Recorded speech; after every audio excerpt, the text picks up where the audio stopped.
Good morning. আশা করছি সবাই খুব ভালো আছেন, সুস্থ আছেন। আমিও ঠিকঠাক আছি।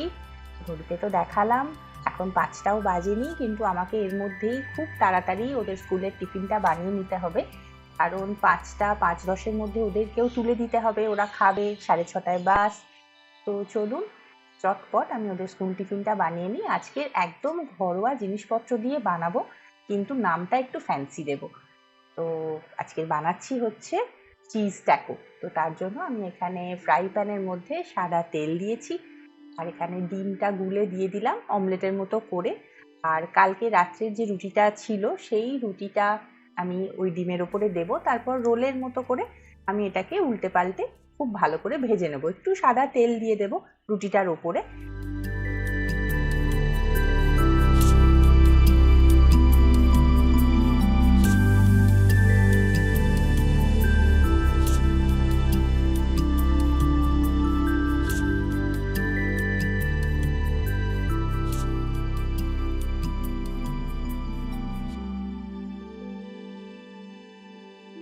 খুব ভালো করে সেঁকে নিয়ে তারপর আমি এই চিজের প্যাকেটটা, আমুলের এই চিজের প্যাকেটটা আমি সবসময় প্রত্যেক মাসে একটা করে এনে রাখি। তাতে কি হয়, টুকটাক এই টিফিন বানাতে খুব সুবিধা হয়। আর আমার বাচ্চারা চিজটা খেতে তো প্রচণ্ড পছন্দ করে, বেশিরভাগ বাচ্চাই চিজ খেতে পছন্দ করে। তো হ্যান্ডি এটা ভীষণ, মানে এটা এনে রাখলে ধরুন স্যান্ডউইচ এই ধরনের কিছু খুব ইজিলি বানানো যায়। তো আমি এখন এটার ওপর থেকে দিলাম হচ্ছে ওই চিজটা একটু দিলাম, আর তার উপর থেকে আমি এখানে দিলাম হার্বস দিলাম, আর তারপরে একটু টমেটো কেচাপ দিলাম।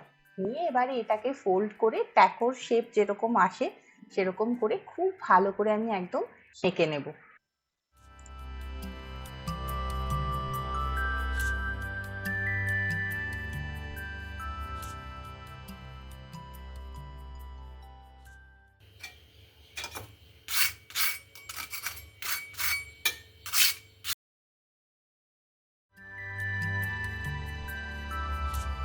একটু এরকম মচমচে খাস্তা মতন করে ভালো করে সেঁকবো, তাতে খেতে ভীষণ ভালো লাগবে। মানে টিফিন টাইমেও তখন যখন খাবে খেতে অত্যন্ত টেস্টি হবে। তো আমরা এরকম করে বাড়িতে সেদিন ব্রেকফাস্টের আমাদের জন্যও বানিয়ে নিয়েছিলাম। তো ভীষণ হেলদি, আর রুটিটাও যাচ্ছে, ডিমটাও যাচ্ছে, তার সাথে একটু চিজ যাচ্ছে।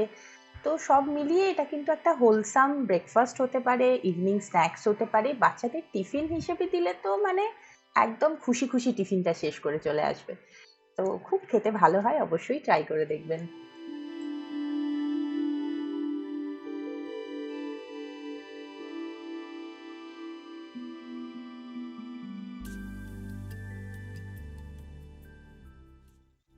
মাঝখান থেকে এখন এই ট্যাকোগুলোকে কেটে নিলাম। খেতে কিন্তু সত্যিই ভীষণ ভালো হয়েছিল। আর এখন আমি ওদেরকে তার সাথে দেবো হচ্ছে আম। আর আমার ছোট ছেলের আবার আজকে ইয়েলো ডে আছে, তো ওরা স্কুল থেকে বলেছে যে হলুদ রঙের কিছু একটা ফল পাঠাতে। আমের থেকে ভালো অপশন তো এখন হতেই পারে না, তো সেই জন্য আমগুলোকে কেটে আমি এরকম একটা ছোট টিফিন বক্সের মধ্যে দিয়ে দিচ্ছি, আর ট্যাকোগুলো দিয়ে দেবো।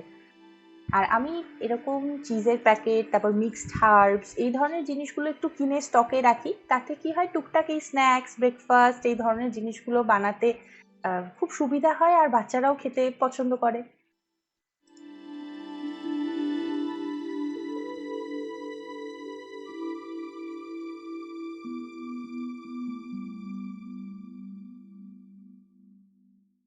আর সকালবেলাতে অল্প করে একটু বর্নভিটা বা কমপ্ল্যান যা হোক কিছু একটা খেয়ে যায়, মাঝে মধ্যে বিস্কিট, মাঝে মধ্যে পাউরুটি টোস্ট এরকমও কিছু খেয়ে যায়।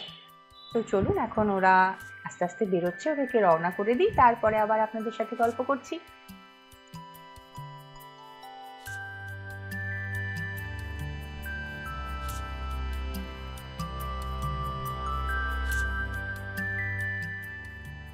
এই দেখুন আমি বারান্দায় এসেছি, আর আমার পায়রাগুলো সব চলে এসেছে, একদম সামনে সামনে দিয়ে উড়ে উড়ে যাচ্ছে আর কি, মানে যে ওদেরকে কখন খেতে দেব।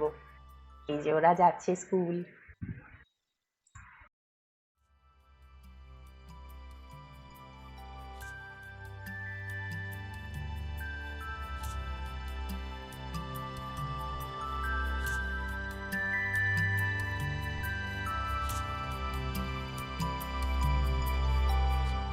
ফার্স্ট ফেজ তো হলো, এইবারে আমি একটু বসে সেকেন্ড ফেজের জন্য একটু রিচার্জ করে নিচ্ছি ব্যাটারিটাকে। তো চলুন এইবারে আস্তে আস্তে আমি পুজো টুজো করে নেব।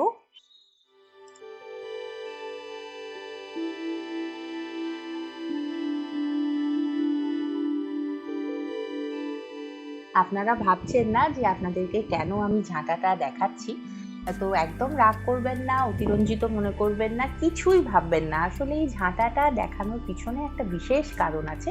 তার কারণ এখন সবাই ওই একটা ফাইবারের ঝাঁটা বেরিয়েছে না, দেখতেও তো কত সুন্দর বলুন, মানে ওই দিয়ে বিছানা ঝাড়বো যখন ভিডিওতে দেখতেও কত ভালো লাগবে, কিন্তু আমি কোনো মতেই ওই ফাইবারের ঝাঁটাগুলো দিয়ে বিছানাটা ঝেড়েই উঠতে পারি না। আমার মনে হয় যে ওই ঝাঁটাটা নিজেই স্টেডি না, ও কিভাবে মানে আর একটা জিনিসকে ঝাড়বে। তো সেই জন্য আমি এরকম একদম হৃষ্টপুষ্ট একটা নারকেল ঝাঁটা কিনে নিয়ে এসেছি, এটা দিয়ে আমার কিন্তু ভীষণ ভালো বিছানা ঝাড়া হয়।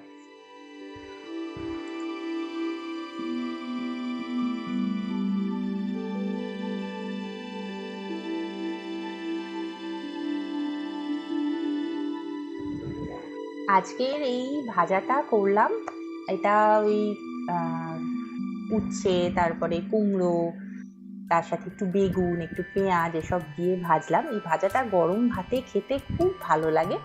এটা আমার মায়ের কাছ থেকেই শুনেছিলাম। মা একদিন করেছিল যে শুধু উচ্ছেটা তেঁতো লাগবে, তো তার সাথে একটু উচ্ছের সাথে কুমড়ো দিলে মানে মিষ্টি মিষ্টি একটা ভাব আসবে, বাচ্চারাও খেতে সমস্যা করবে না, খেতে ভালোও লাগবে।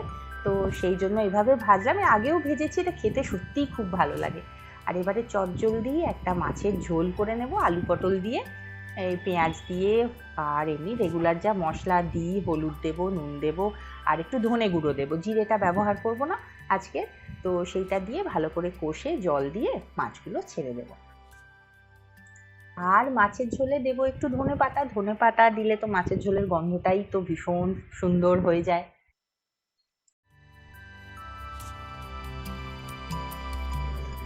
এখন রান্না বান্নার পর আমার কিচেনের অবস্থা দেখছেন, চলুন চটপট এবারে এটাকে ক্লিন করে পরিষ্কার করে নিই।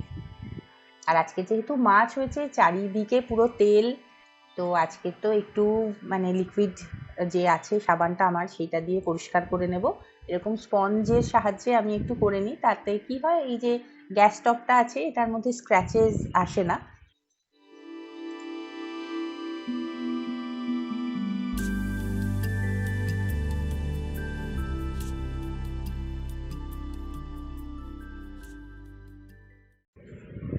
যখন গ্যাস পরিষ্কার করি তখনকার একটা টিপ আমি শেয়ার করি। প্রথমে ধরুন ওই যে স্পঞ্জ দিয়ে বা স্কচ ব্রাইট দিয়েও যদি করেন তো সেখানে করে নিলেন।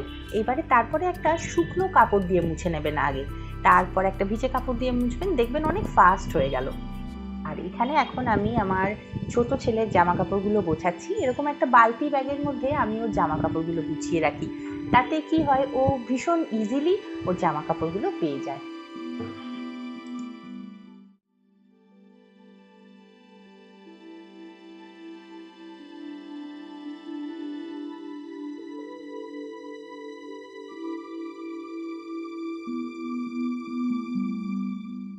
আমার কাণ্ড দেখলেন? হাতে ক্যামেরা নিয়ে আলমারি গোছাতে গেলে যা হয়, কোথায় যে ন্যাপথলিনটা রাখলাম মানে ক্যামেরাতে দেখে বুঝতেই পারছি না, হাতেই আসছে না ন্যাপথলিনটা। তো এটা আমি কাট করতে পারতাম, কিন্তু এডিট করতে গিয়ে আমি এত হাসি আমার পেয়েছে যে আমি ভাবলাম যে না, রেখে দিই। আমার সাথে আপনারাও একটু হেসে নেবেন, কারণ স্ট্রেস, প্রবলেম, তারপর প্রেশার, কাজকর্ম এসব তো লাইফে থাকবেই, কিন্তু মন খুলে হাসতেও হবে তার সাথে, তাই না বলুন? না হলে তো সমস্ত কিছু একটা বার্ডেন মনে হবে। তো এই, আর এখন কথা বলতে বলতে ওরা স্কুল থেকে চলে এসেছে। ওরা স্কুল থেকে এলেই আমি ওদেরকে একটু লেবুর শরবত বানিয়ে দিই। তো চলুন আজকে লেবুর শরবত বানাতে বানাতেই এখানে ভিডিওটা শেষ করি। দেখা হবে নেক্সট আরেকটা ভিডিওতে। খুব ভালো থাকবেন, সুস্থ থাকবেন। Till then, bye by.